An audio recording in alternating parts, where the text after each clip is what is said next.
RINA'S agent story in Zenless Zone Zero revolves around a mystery surrounding a demented old lady. On its own, this is a good story. However, this is also the perfect example of the biggest problem in Zenless Zone Zero writing. Agent stories just don't feel satisfying, rather it's easily forgettable. But why is that? Maybe at the end of this video, we can come up with some alternative stories that could fix this problem. When evaluating the quality of a story, we can see it from either the premise or the execution. The fact is that if we look at this story in isolation from the execution angle, this is a very good story just because it makes you think. Zenless Zone Zero's world exists in a weird duality. Most times when you're playing this game, you're just hanging around and chilling with friends. The Hollows has been reduced to just being our playground to get better scores. When in reality, their world is pretty messed up. If you are a regular Joe, you can easily find yourself trapped when a Hollow suddenly appears. And once inside, you will keep running in circles, panicking until you turn into a monster that will kill your rescuers later. And even if you do get rescued in time, you will forget everything about yourself later on in life. That last part is an implication that may happen to all of our agents. They will become demented old people stuck in their most traumatic moments, just like Granny Alicia. And if you really think about it, this is a grimdark story. Laisha Christie selflessly abandoned her lifelong dream to save a couple of babies from deep within the Hollow. And her reward is dementia. She lost everything about herself. Never let an act of kindness go unpunished. That is one of the common themes in grimdark stories. And you have to wonder, how many stories like this exist in New Eridu? Just some honest people doing their best to do good, but they never knew what they signed up for. That being said, if we look at the story from the premise, there is a big elephant in the room. And that is the fact that this is not RINA'S story, is it? This is Granny Alicia's story. I don't know about you guys, but when I opened up the agent story selection menu, I was expecting we're going to have a story about the character, not with the character. And that's a big difference.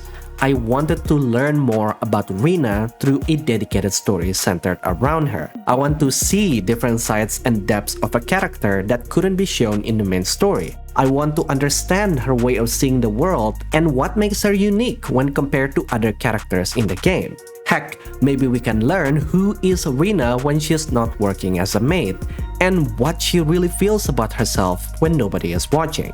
And ideally, since this is called a story, I want to see how she would grow and change as a character so that the RINA at the end of the story is a different RINA from the start. But we didn't get that.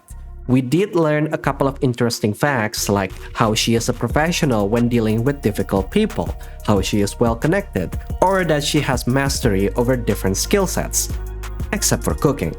But then again, all of those are just throwaway lines that can be put into the main story as a side conversation. Or better yet, we can put them in trust events, which is a perfect way to put these random pieces of information.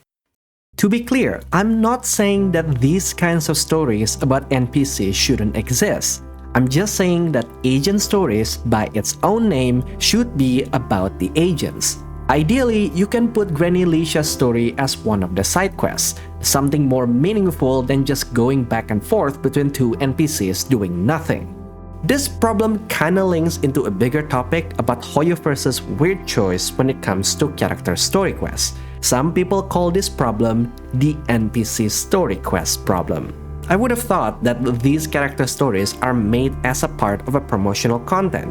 The hope is that you will relate to the character so much that you're willing to empty your pockets for those gacha pulls. But if that's true, then why did they choose to write a story around NPCs that we only met once? I just don't understand their way of thinking. Do they really think there is nothing interesting about the character? Nothing that can be written as a good story? I don't think so. I think we can think of a better premise for writing an agent story around RINA as a central character. One of the ways to write an agent story is to show what makes them special to earn the player's respect. This could be their biggest strength, like their skills, intelligence, ideals, or competence in their job. This is exactly why Jane's story in Undercover R&B is so well beloved by the players. So, for this first concept, let's fully embrace Rina's job as a maid and expand upon it. In this story, we keep the assessment test, but we add a little twist where the test requires a pair of maids from every company. For some reason, Rina only knew of this last minute, and none of the Victoria housekeeping members are available. So she came to Random Play to ask for favors. Rina thought that as long as FeyHunt followed her instructions, everything should be fine. It was not fine. Yes, this is a fun story where Belle Airwise has to be the last-minute substitute as one of the maids representing Victoria housekeeping. We can showcase that Rina is so good that she can teach someone with no experience to be a good maid. Along the way, we can explore her thought process, like what being a maid really means to Rina, and why does she find this job fulfilling.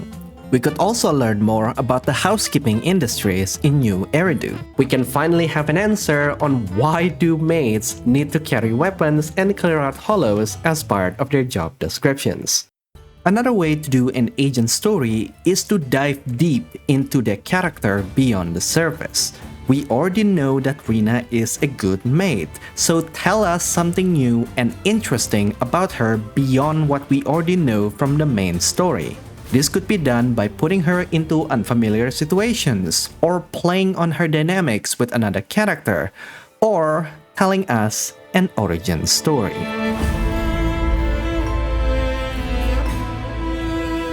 In this story, we embrace the fact that Rina did mention that she comes from a rich family. This raises the question on why did she want to become a maid in the first place. Everything about the assessment test is still the same as in the previous story to showcase Rina's competence. The only difference is that one of the judges is none other than Rina's own father. This is a good opportunity to explore some family drama. We can explore Rina's backstory and rough childhood from living in a gilded cage.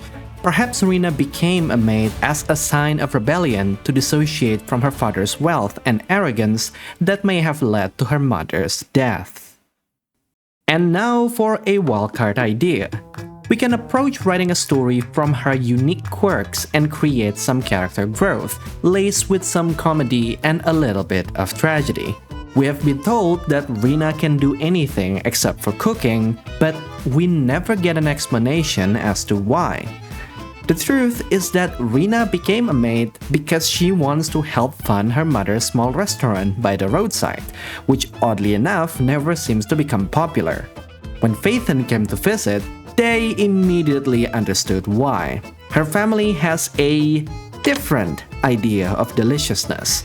It was now up to FeyHunt to help Rina overcome her biggest weakness, to learn how to cook. Along the way, they discovered that her ineptitude comes from trauma or a curse that comes from the hollow, where Rina secretly has ageusia, a complete loss of taste. All of these examples have one thing in common, and that is putting Rina as the story's central character. That will always be infinitely better than putting a random NPC as a main character in an agent story. With some exceptions, of course.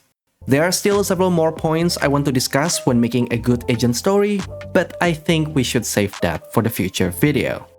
But what do you think? Do you think that the writing for Rina's agent story is great? Which one of these concepts that you like the most? Please do share them in the comment section down below. I always reply to everyone in my comment section, and I would like to know if you have any other ideas for a better agent story for Rina. Leave a like and subscribe if you want to see more analysis videos like this, and if you want to continue watching, I recommend this underrated video where I calculated that Fairy might have accidentally destroyed New Eridu's electricity grid and the fact that FeyHunt is so damn rich. And with that, I think I'll see you guys later. Goodbye.